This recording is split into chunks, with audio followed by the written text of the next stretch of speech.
Hi there, Annalena here. I want to share with you some stories for inspiration, and I'm gonna call this video, "Oh, Your Hands Are Cold, but My Heart is Hot."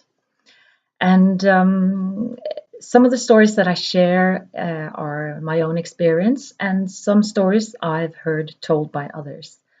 So it has to do with the relationship between men and women, and obviously, wherever we come from, whatever cultural background we come from, whatever upbringing, whatever family, it's all shaped us, how we feel about the other sex, how you feel about a man if you're a woman, and how you feel about a woman if you're a man. And of course, all our life experiences, they have added to how we feel about each other.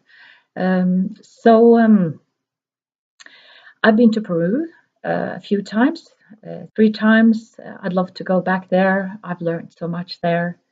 It's a different culture than the one that I was brought up in, and both cultures they have a lot to learn from each other, of course.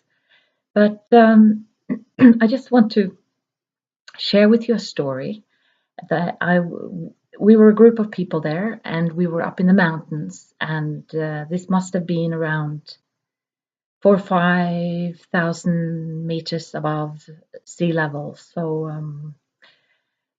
it was high up. Um, and we were doing a ceremony there. It was a despacho. And the way that they do ceremony, they have lots of time. They have all the time in the world. It takes whatever time it needs to take, and there's no rush there. It's lovely. It's lovely. It can be very, very different from how we live our lives in Europe and in our Western civilization. Anyway, and also it's not very formal. The locals they just walk around, they drink a cup of coffee during the ceremony. It's like your life becomes a ceremony. But anyway, it was a despacho. It's a man and a woman doing a despacho. They're sitting there, and a group of people also, their prayers, and we were offering um, some the coca leaves and whatever we had, and we could ask them if there was someone back home that um, it, they could pray for them, and it was cold. It was cold, and we were sitting in this circle most of the time if we weren't walking around, and we'd been there for quite a few days, and I've noticed this guy. He was looking at me every now and then, and I looked at him, and my Spanish was really really almost non-existent, um, and his English was not very good, and then all of a sudden he'd come over to where I sat, and he'd take my hands, and he said, "Oh my, your hands are cold, but my heart is hot." And then he just very politely uh, backed off, and I didn't know how to respond. I didn't know what to say. I had never ever had an experience like that in my whole life. That um, and he was very, very polite, and just this great helpful person who was there as helping us move into the mountains, and we were sleeping in tents and everything, and I was just sitting there, and I was just, what just happened?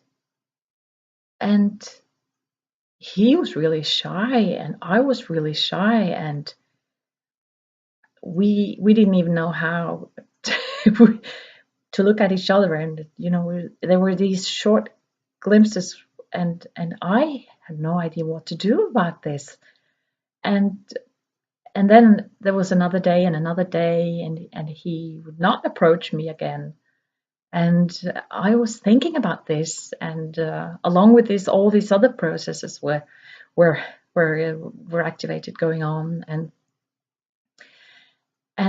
then I really started to understand where he came from.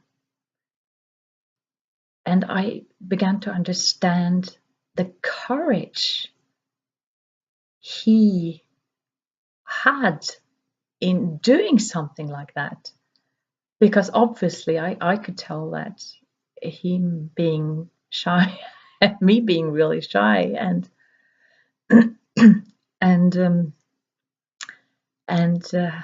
where to go from there. And we were a group of people, and the energy started playing, and the interest from my part. And at some point he also said, "Oh, you are a very strong woman," and he's very right about that. But I'm sharing this story because to a woman, this is courage. This is courage, and it's respect, and it's politeness, and it's so sexy. Oh, a man who's got the courage to just open his heart and express how he feels and then just back off. There's no selfishness involved in it. It's just him, his feelings, expressing it. And if I had stayed there, I'm sure we would have figured something out, because everything just started to, I just realized, oh, goodness me, what a gift this is. Because again, what are you used to? What do you expect from a man? What do you expect from a woman? And obviously, when I grew up, I grew up surrounded by great young men, but when it came to, making that contact, many young men, they have to drink a lot of alcohol to get that courage to just say, to to even approach a woman. So I hope this can be some inspiration, that there's a lot of aliveness there. And oh my, and luckily before I went home, I got to talk to this young man. He was younger than me, and I realized what a gift I had been given, and I got to thank him uh, for doing it, for saying it. And no man had ever done that before. So to me, I think of that as, wow, this is just awesome. And whoever I've shared this story with, usually I share it with men and women, my friends, friends. They also just, oh my. So really, the way into a woman's heart, and yeah, you could learn a thing or two from a story like this. And there's also another story, and this is also from Peru, and I want to share it. And one of the shamans that we met there and we worked with, and he'd share stories with us, and a couple of stories that he shared with us, I want to share with you. So it's he was taught the original teachings from his people by his grandfather. And he told us that when he became a young man and he discovered women, like interest in women, his grandfather would tell him that always ask a woman before touching her.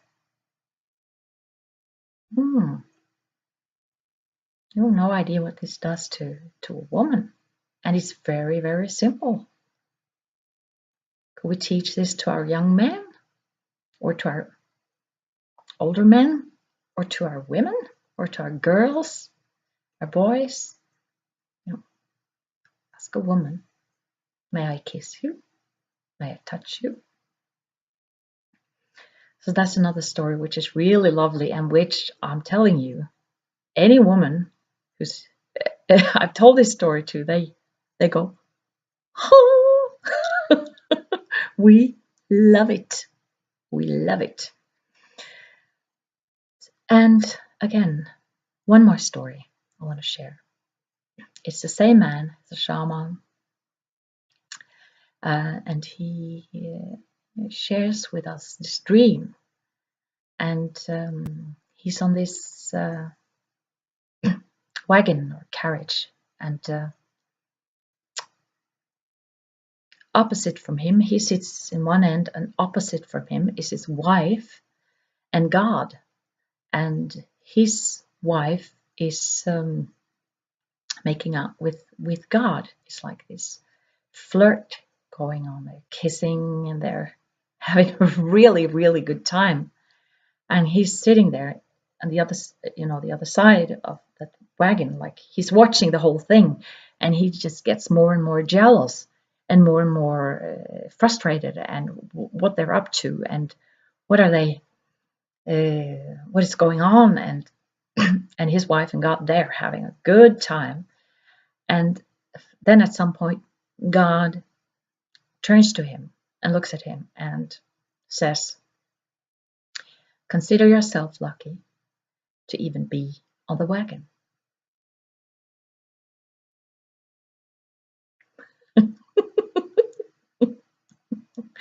Yeah, wow.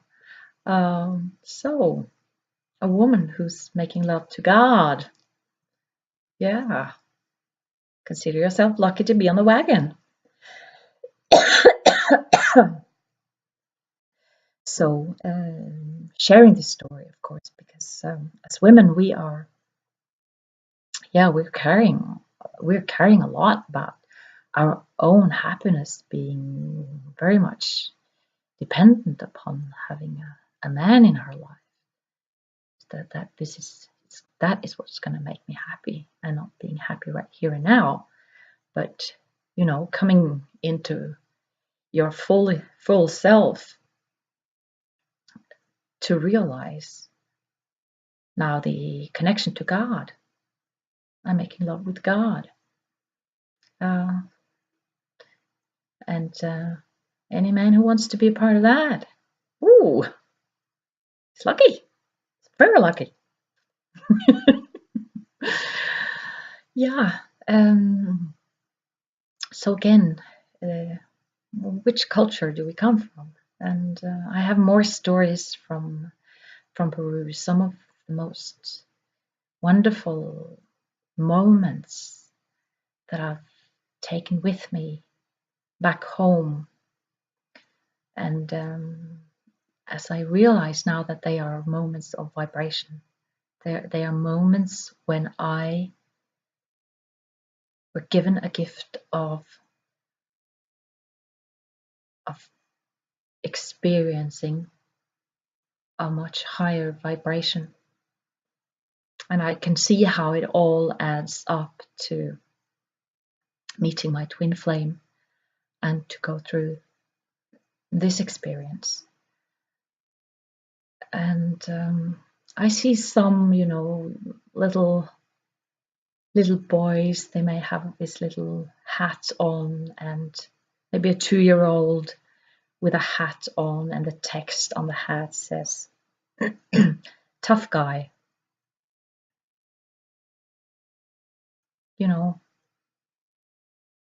He's not a tough guy.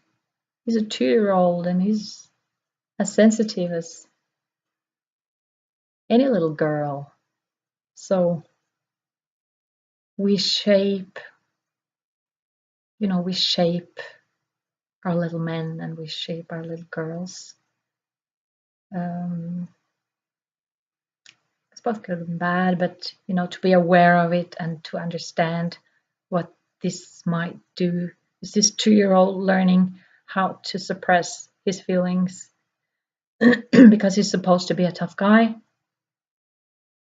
Oh, he needs as many hugs and cuddles and kisses and love and care and understanding as anybody else. Yeah, those were the words for today. I hope my stories, they inspire you. That yeah, maybe we can approach each other from our hearts, from our open hearts, and not being afraid of being a judge for who you are and for the feelings that you have.